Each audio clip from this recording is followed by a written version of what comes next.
And I think we came to a lot of conclusion and conclusions where we want to go. And so I just want to thank you for spending time. And I know you're going to be over here for a couple of days, and maybe we'll be surprising us on New Year's Eve. That'll be fine. Well, thank you. And it's wonderful seeing you and Sarah and your whole group. Very talented group. We've done very good work together, and it'll continue. So thank you very much, baby. Thank you. Thank you very much. Thank you, Mr. President. Thank you. I have to say that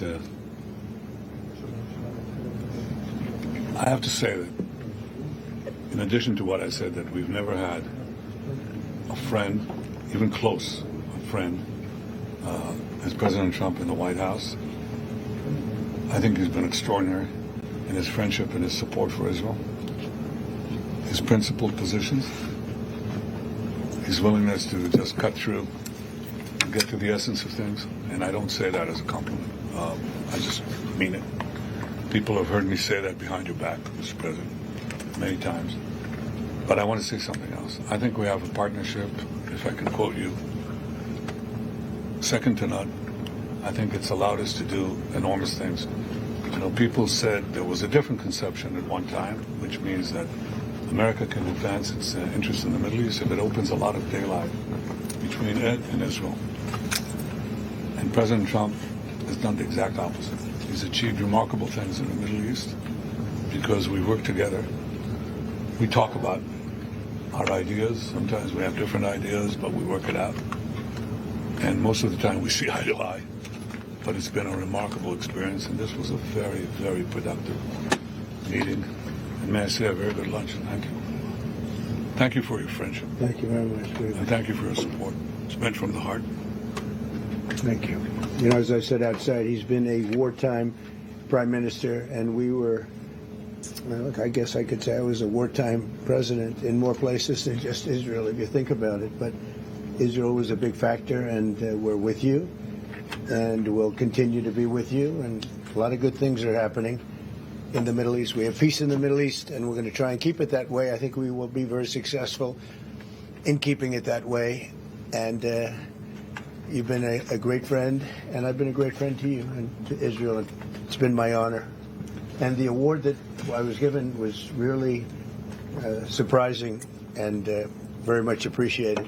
Well, President Trump has broken so many conventions to the surprise of people, and then they figure out, oh, well, maybe, he was right after all. So we decided to break a convention too, or create a new one, and that is to award the Israel Prize, which in almost our 80 years, we've never awarded it to a non-Israeli. And we're going to award it this year to President Trump. This was announced formally over lunch by our Minister of Education, who's responsible for the Israel Prize. It's going to be awarded to President Donald J. Trump for his tremendous contributions to Israel and the Jewish people. I think it's such a fitting thing, and it would honor us, obviously, Mr. President, if you could visit Israel in that occasion, on our Independence Day. But I have to say that this reflects the overwhelming sentiment of Israelis across the spectrum. They appreciate what you've done to help Israel and to help our common battle against the terrorists and those who would destroy our civilization. So, again, that's an expression of thanks and appreciation. Thank you, baby, very much. That really is a great honor. Any questions, please? We'll go pretty quickly because pretty much we agree on most of the things, and you would know what most of those things are. Please, go ahead. Thank you, Mr. President. I'd like to know if you and the Prime Minister talked about having Israel pull back its troops before Hamas fully disarms. I know that's been an issue. Did you push for that today? Well, we talked about Hamas, and we talked about disarmament. And they're going to be given a very short period of time to disarm. And we'll see how that works out. Steve Witkoff and Jared Kushner will be in charge of that from our side. But if they don't disarm, as they agreed to do, they agreed to it, and then they'll be held to pay for them. And we don't want that. We're not looking for that. But They have to disarm within a fairly short period of time. With Israel withdrawing its forces? Well, that's a separate subject. We'll talk about that. Mr. President, Yes. Mr. President, did you have a message for the Prime Minister about the West Bank? And are you at all concerned that settler violence, Israeli settler violence, could be undermining the peace plan that you put in Well, we place? have had a big discussion for a long time on the West Bank, and I wouldn't say we agree on the West Bank 100%, but we will come to a conclusion on the West Bank. If I could ask, what is the disagreement? Well, I don't want to do that. It'll be announced at an appropriate time. But he will do the right thing. I know that. I know him very well. He will do the right thing. Yes. There is a growing fear of a confrontation between Israel and Turkey. How are you going to ease this tension given the fact that President Erdogan calls Mr. Netanyahu Hitler and compares Israel to the Nazis? Well, I know President Erdogan very well, and as you all know, he's a very good friend of mine. And I believe that, and I do respect him, and Bibi respects him, and they're not going to have a problem. They're not going to have a problem. I know him very well. And you've seen me do things with President Erdogan and Turkey that nobody else could have done. We're not going to have a problem. He's done a fantastic job. I'm with him all the way. I'm with Bibi all the way. Nothing's going to happen. Yes. Mr. President, are you concerned that Israel is not moving quickly enough to phase 2 of the peace plan? Well, I'm not concerned about anything that Israel's doing. I'm concerned about what other people are doing or maybe aren't doing. But I'm not concerned. They've lived up to the plan. They're strong. They're solid. And sometimes they don't understand when somebody violates something that you want to give them a second chance. Well, we'll give them a couple of second chances. But no, Israel's lived up to the plan 100%. Don't forget, we made the plan possible by taking out Iran. And speaking of Iran, I hope they're not trying to build up again, because if they are, we're going to have no choice but very quickly to eradicate that buildup. So I hope Iran is not trying to build up, as I've been reading that they're building up weapons and other things. And if they are, they're not using the sites that we obliterated, but they're using possibly different sites. We know exactly where they're going, what they're doing, and I hope they're not doing it because we don't want to waste the fuel on a B-2. It's a 37-hour trip both ways. I don't want to waste a lot of fuel. Okay? Mr. President Trump, after your last remarks regarding the pardon request of Prime Minister Netanyahu, Herzog office told us that you have not talked after the official request of Prime Minister Netanyahu pardon. Can you clarify to us, did you talk about it? Which request are you talking about? With the President Herzog, the Israeli President Herzog. Did you talk with him directly? President Erdogan? No, Herzog. The Israeli President so you're talking Herzog. about pardon? Yeah. Oh, well, you got to say that. I think he's going to be in great shape. He's a wartime prime minister at the highest level. He's achieved tremendous success. And I'll say it, if you had 8 out of 10 prime ministers in his position right now, or before right now, maybe, you wouldn't have Israel any longer. Israel would not exist. I'd say two of them would, and 8 of them wouldn't. Those are not good odds.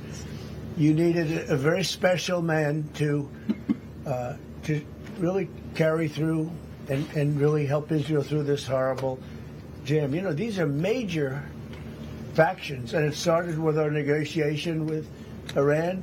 I think it probably started with Soleimani.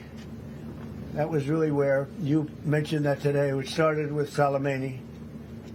Bad guy, doing bad things, hurting a lot of people, killing American soldiers and other soldiers. But it started right there, would probably be the starting point. And then from that point forward, but you have a wartime prime minister at the highest level. There could be other wartime prime ministers, but they'd lose. He won.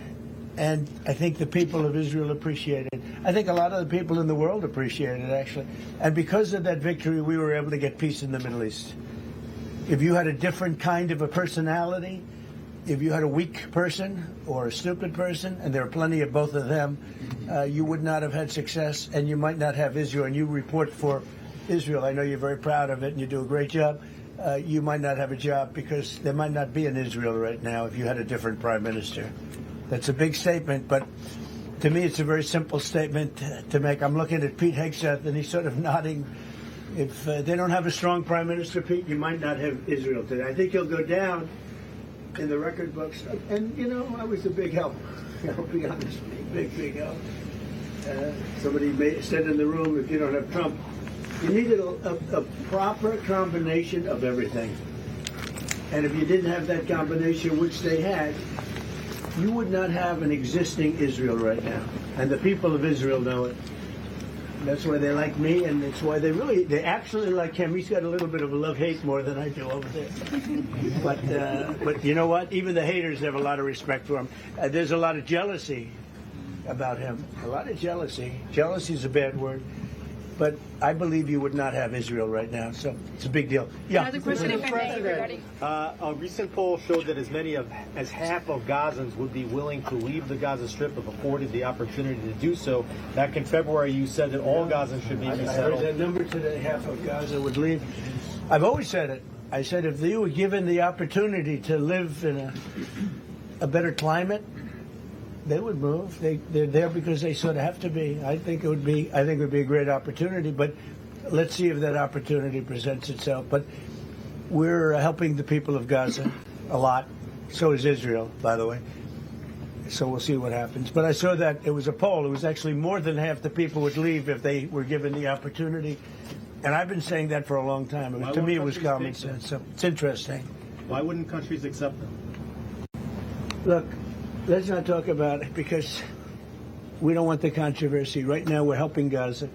But if they were given the opportunity, I think even higher than that, the group that did the poll is usually, I call them negative pollsters. You have a lot of them. And yet this poll was, I think, very accurate, other than it would be more than half the people if given the opportunity. But they haven't been given that opportunity. So we'll see what happens. Mr. President, have you reached a point of understanding regarding Syria?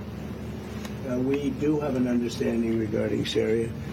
Now, with Syria, you know, your new president, I respect him. He's a very strong guy, and that's what you need in Syria. You can't put a choir boy. You can't put somebody that's a perfect person. Everything's nice, no problems in life. You have the opposite there. He's a strong guy. We get along with him great. I can't ask for any more. He's been with us all the way. We had that mishap with ISIS, and he was with us all the way. He was fighting us. You know, he was fighting them. So I hope Israel. I'm sure that Israel and him will get along. I will try and make it so that they do get along. Mr. I think. President, Do you have anything to say about that? Yeah, well, our interest is to have a peaceful border with Syria. Our interest is to have, and we openly say it, we want to make sure that the border area right next to our border is safe. We don't have terrorists, we don't have attacks, and we also want to secure our Druze friends. And by the way, I think not only the Druze, but other minorities, especially the Christians, should be protected as well in Syria and throughout the Middle East and in Nigeria. In your efforts, we back completely, because Christian communities are beleaguered around the world, and especially in the Middle East, but in parts of Africa too. And we stand for the same thing. And don't forget, it was President Erdogan that helped very much get rid of a very bad ruler of Syria. That was President Erdogan. And he never wanted the credit for it, but he really gets a lot of credit. Bibi agrees with that. I agree with. I mean, I know it. And President Erdogan should get a lot of good credit for what he did. He got rid of some very bad people. And, you know, they've been wanting to do that for 1,000 years with different names, but for 1,000 years in Syria. President Erdogan did it, and we give him a lot of credit. I give him a lot of credit. But I think it's going to work out well between Syria and Israel. Mr. President, about Lebanon. Yeah, go ahead, the Lebanese government, so what we saw, is not meeting the terms of the ceasefire agreement, has failed to disarm Hezbollah, actually. In your view, should Israel strike the terrorist organization again? Well, we're going to see about that. We'll see about it. The Lebanese government is at a little bit of a disadvantage, if you think of it, with Hezbollah. But Hezbollah has been behaving badly, so we'll see what happens. President, How close are are we to another operation of Israel in Iran? You said before the meeting with Netanyahu that you are in support of Israel if the ballistic missile project will take on, and also the nuclear weapon. But after the meeting, after what you know from the intelligence, how close are we to another war with Iran? Well, I don't want to say that, but Iran may be behaving badly. It hasn't been confirmed. But if it's confirmed, look, they know the consequences. Consequences will be very powerful, maybe more powerful than the last time. Yeah. Do you have evidence that Iran should have made a deal the last time. I gave them the option. I said, you can make a deal. Do it. I told them, do it. And they didn't believe me. Now they believe me. Do you have evidence that Iran is behaving badly, and what do you mean by that? This is just what we hear. But usually, where there's smoke, there's fire. Have you heard the expression? But what do you mean related to the nuclear capabilities? Well, no, I'm hearing that they're not nuclear yet, but maybe nuclear too.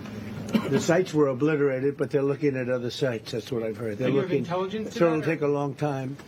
They're not going to go back to where they were, but they have other places they can go. And if they're doing that, they're making a big mistake. Yeah, please. There's no reason for them to do it. Does a deal with Iran and China? Mr. President, is the United States currently open to engaging in bilateral discussions with Tehran? We're hearing reports from numerous countries that there may be some discussions. Is that something you would support, or something that is happening? You would support that happening right now. Thank you, sir. By the way, before the war, I would support that. I said to him, Bibi, I said, let's negotiate. And they didn't believe what was going to happen would happen. Yes, ma'am. On China, so China has been doing naval exercises basically to test encircling Taiwan. Can you explain to us what your knowledge is of that? What do you think about that? Have you had any discussions with China about that? Relationship with President Xi, and he hasn't told me anything about it. I certainly have seen it, but he hasn't told me anything about it, and I don't believe he's going to be doing it. Does it worry you? No, nothing worries me. But nothing. you said where there's smoke, there's fire, right? So if you're if you're doing naval exercises and air exercises. We've been doing naval exercises for 20 years in that area. Now people take it a little bit differently, but in fact larger than they're doing right now. So we'll see. But they've been doing that for 20, 25 years, yeah. Mr. President, if you don't see Hamas disarm in that short amount of time that you're giving them, can you tell us what the next steps would be? Horrible for them. Horrible. Okay. It's going to be really, really bad for them. And I don't want that to happen. But they made an agreement that they were going to disarm. And you couldn't blame Israel. By the way, we have other countries that will come in and do it. They said, let us do it for you if they don't.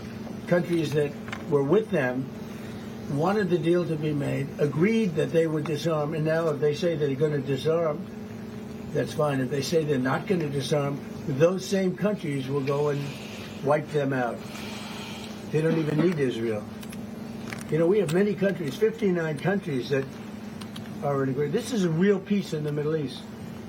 And Hamas is a small part of it, but it's still a part of it. But we have 59 countries that signed on, big countries, countries that are outside of the Middle East, as you know the Middle East. They want to go in and wipe out Hamas. They don't want Israel. They don't need Israel. They want to do it because it's the right thing to do.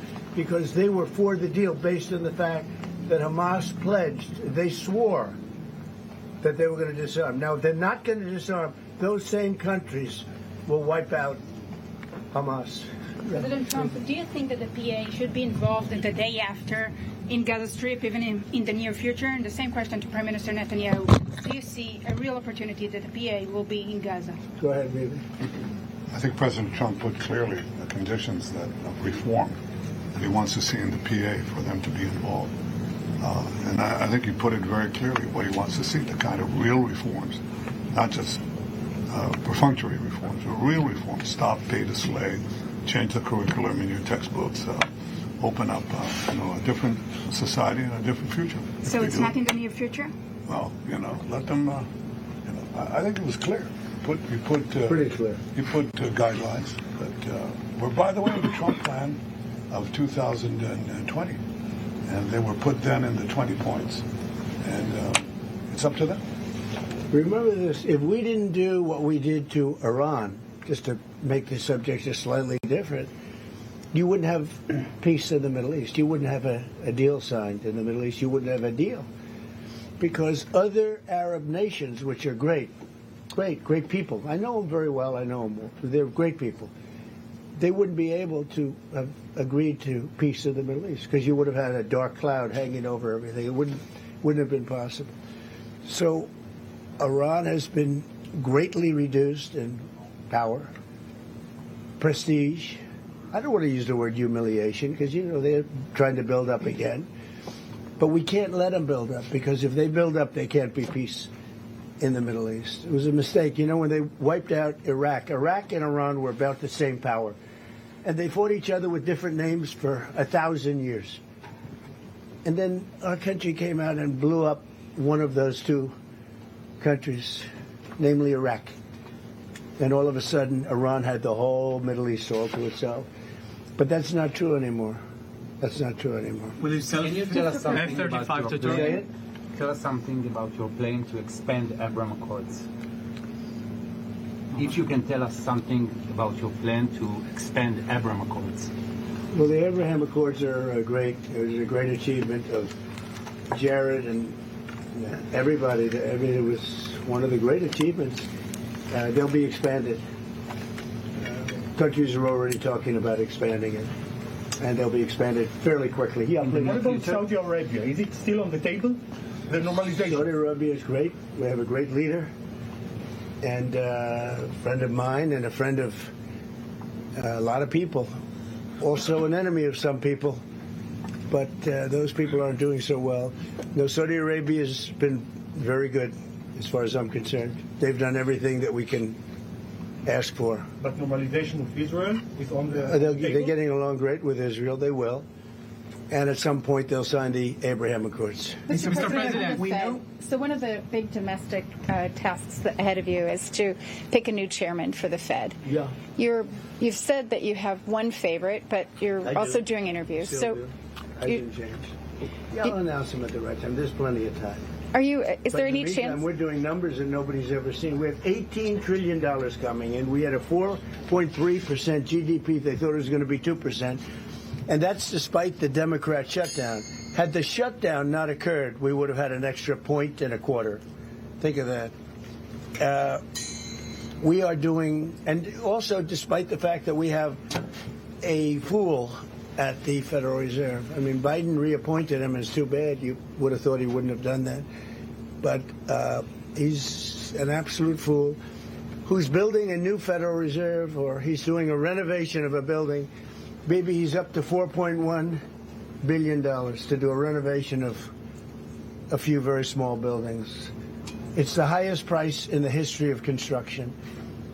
He's spending more money than any building has ever spent per square foot on the renovation of, as an example, I'm doing a magnificent, big, beautiful ballroom that the country's wanted, the White House has wanted for 150 years.